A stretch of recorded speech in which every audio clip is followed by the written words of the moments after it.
Well, hello everybody. It is a hospital case presentation from Muimbili National Hospital Surgery Department at Kimbasila Surgical Ward. My name is Gilbert Casman Charles and I am a clinical nutrition and dietetics student, third year from the University of Dodoma. I've been rotating at Muimbili National Hospital for this moment, and there are some cases that I really like to share with you. Recently, we've seen it on Nutritional TV platform, and so here it is, the whole recap. Our case will be a polyposis syndrome with hematochezia and anemia, underweight, hyponatremia, and hypoalbuminemia. Well, let's start with the polyposis syndrome. This is a hereditary condition that is associated with an increased risk of developing polyps in the digestive tract, and mostly common in the colon or rectum. A polyp is a growth of the abnormal tissue that forms a bump, especially in the specific respective areas of the colon or the rectum. And it is mostly characterized by the bleeding of the rectum, and that's hematochezia, blood in stool with constipation or diarrhea, chronic weight loss, and anemia. This is the visualizing of the polyps, how they look at the colon or the site of occurrence. The bumps from rising from the colon. Yes, I hope you can see it very well. Well, our patient profile, that was the registration number of the patient, a 26 years old male who was a businessman in the middle class, socioeconomic status, and the most close relative was the mother. Was admitted on 1st of August 2023, was a Muslim and ended up his education level at Form 4 class level. The patient was apparently well until the onset of the symptoms of polyposis syndrome around April 2023, when he started experiencing hematochezia as he resided at Malawi by then for his personal business issues. This was accompanied with abdominal discomforts with no vomiting or diarrhea. He started local medication by boiling leaves of the purple pulp. However, the symptoms did not resolve. Got multiple blood transfusion while in Malawi and later back to Tanzania. Was offered DNS and Linga lactate at Temeke Hospital and was then referred to Muimbili National Hospital for further investigations and treatment. On admission, presented with weakness, pale eyes, and reported with hematochezia on the day before admission. The CT scan and OGD results proved a diagnosis of polyposis syndrome, whereby raised bumps were visualized at the colon region. The patient was then planned for colectomy when the HB is raised to normal. The patient is being taken care by the family members and mostly the mother, who regularly visits him and cares for him. The father died of TB, but the patient was checked for TB and was seronegative, as well as with no sickle cell anemia history. So the patient was by then on ferritin, IV paracetamol, pantoprazole, ceftriaxone, and the patient had received 3 units of blood transfusion till then. So through the taking of the history, I had to go to the anthropometric measurements. MUAC was 19.2 centimeter. This is low. As you can see, it's below 22 centimeters for an adult. Height was 156.5 centimeters. Actual body weight was 44.9. The ideal body weight was 50.9. You can see the gap between the actual body weight and the ideal body weight. And furthermore, the BMI was 18.3, giving us a mark there. I hope you can see it. It's underweight. Getting to the biochemical assessment. You can start reading at the assessment area before the reassessment. So the first column is the assessment, the second column is the reassessment, and we have the normal range in the last line. At first, the red markers, they show what was low below the normal.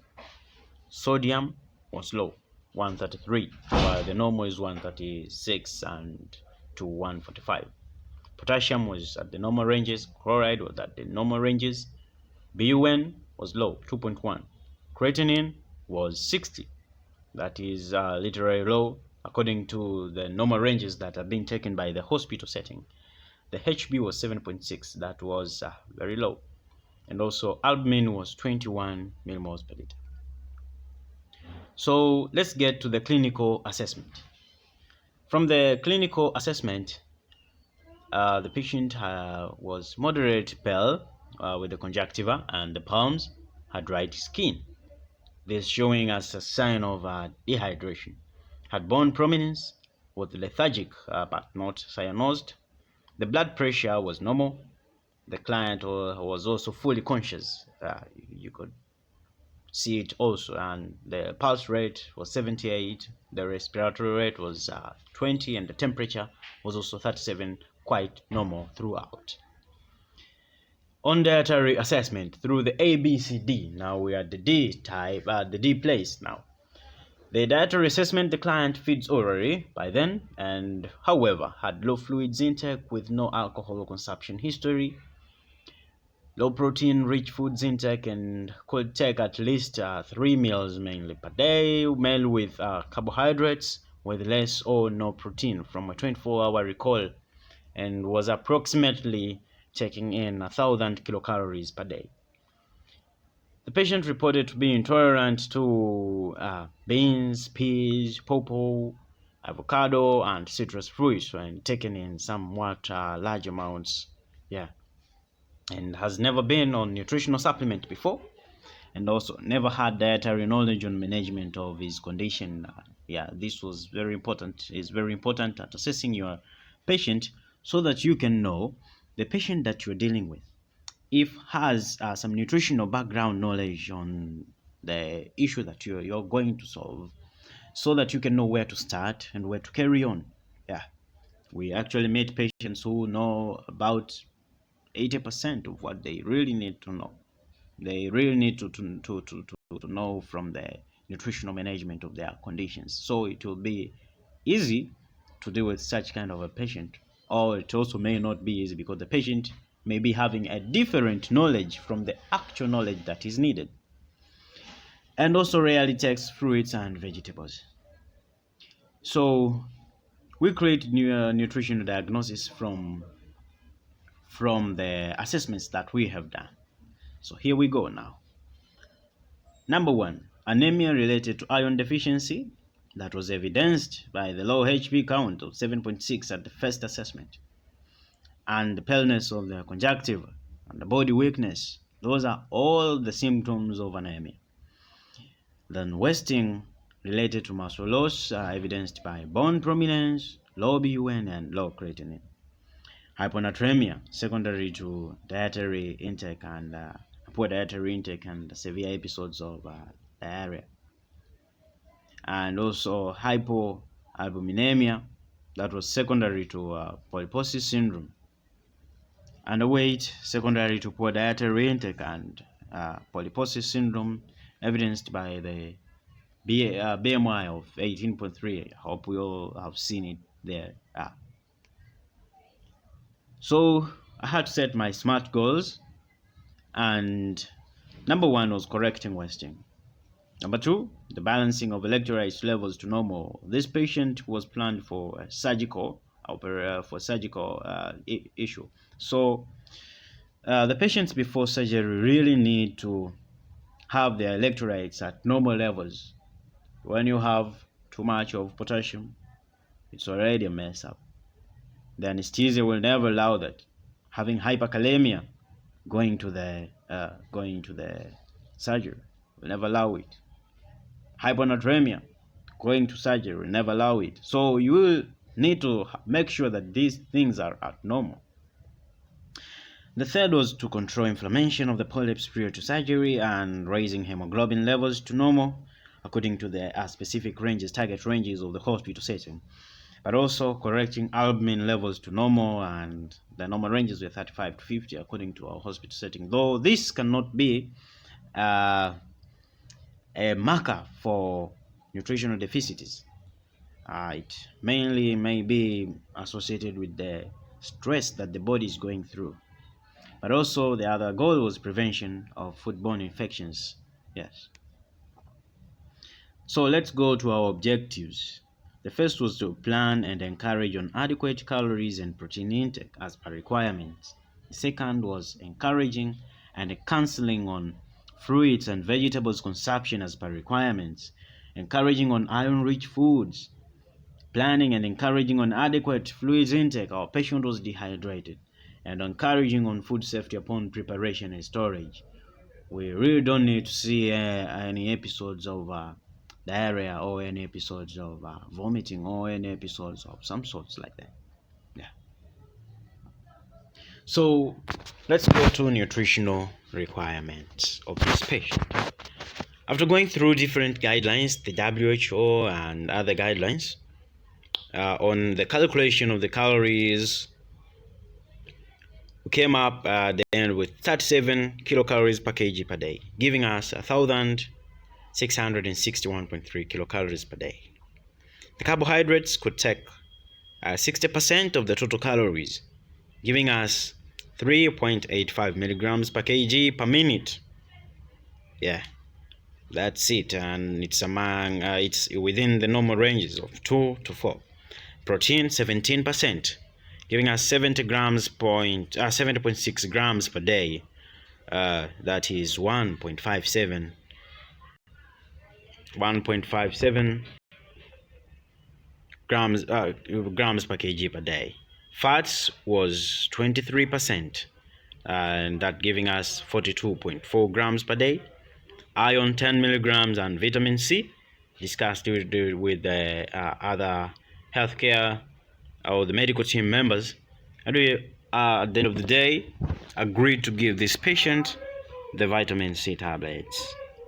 So from the fluids, total intake fluids from the WHO formula could give him 1,998 mils per 24 hours, and I approximated it to 2,000 mils to 2,500 mils per 24 hours. So I had to do the calculation exchanges. So here we go.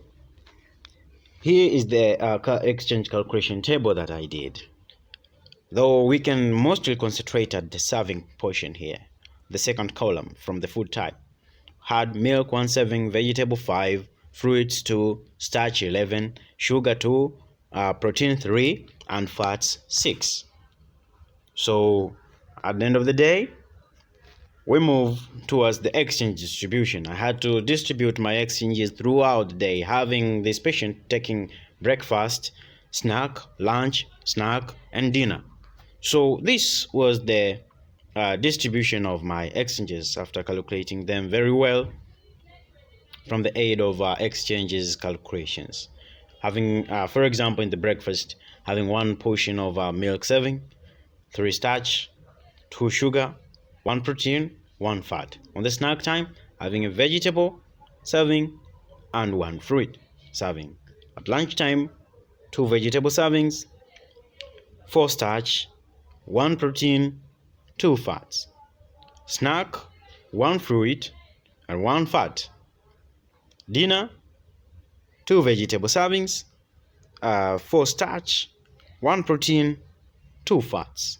Let's see how did we just change this exchange distribution table into a diet plan. That was the meal plan, and this was a model, the guide model to this patient. And for the breakfast, having 1 cup of fat-free milk with 2 sugar scoops, 3 slices of whole wheat bread, giving us the starch portions, with Blue Band and 1 egg. Then snack, 1 cup of fruit vegetable salad. Lunch, 1.5 cup of cooked rice, 1 medium-sized fish, 1 cup of cooked vegetables. Snack, it was 1 cup of fruit smooth with a 1/4 piece of avocado. This was after discussing with the patient, because this patient was also intolerant to avocado. But we tried to keep this fat saving of avocado in this smoothie and to see his tolerance. In the dinner was one bowl that was 500 mils of cooked banana with matchbox size meat, piece of meat and mixed vegetables. So counseling and follow-up session. The patient and the relatives were counseled on ensuring to the adherence of the plan and to report immediately if any effect, especially the negative effect, happened with the plan. But also the patient reported only one episode of hematochezia with no constipation and diarrhea since the beginning of the plan. On follow-up, the patient showed positive responsiveness and adherence to the meal plan, as well as correction of some biochemical results. And we can see this on the reassessment side. We're going to see this on the reassessment side on this slide here. Now, you can see on reassessment, this was 7 days later when I came to reassess the biomarkers now when they were taken again. Sodium had raised to normal. Potassium came back. It retained its normal levels. Chloride was among the normal ranges. BUN came back to normal. Creatinine, normal. But also the HB was a bit raised, and this was also accompanied by the blood transfusions. But also the albumin results were not, actually albumin was not retaken for assessment, so I just kept it the previous result that was there in the hospital system. So furthermore, I would like to say that dietary assessment has been a very dietary assessment and planning has been something very important in the whole process of management throughout these clinical rotations that I've been going through. And diet is therapy. As long as we need our patient to go to surgery, we need to make sure that this patient is nutritionally stable. The biomarkers are all stable, and everything that's needed to be stable before surgery is there. The energy stores are enough to allow this patient to get into surgery, and even after surgery, we still have a storage of nutrients that can help him to survive well and reduce the hospital stay after the surgery. Well, thank you very much, and welcome questions. If you have compliments, suggestions, opinions, then the ground is yours on the comment side. Thank you very much.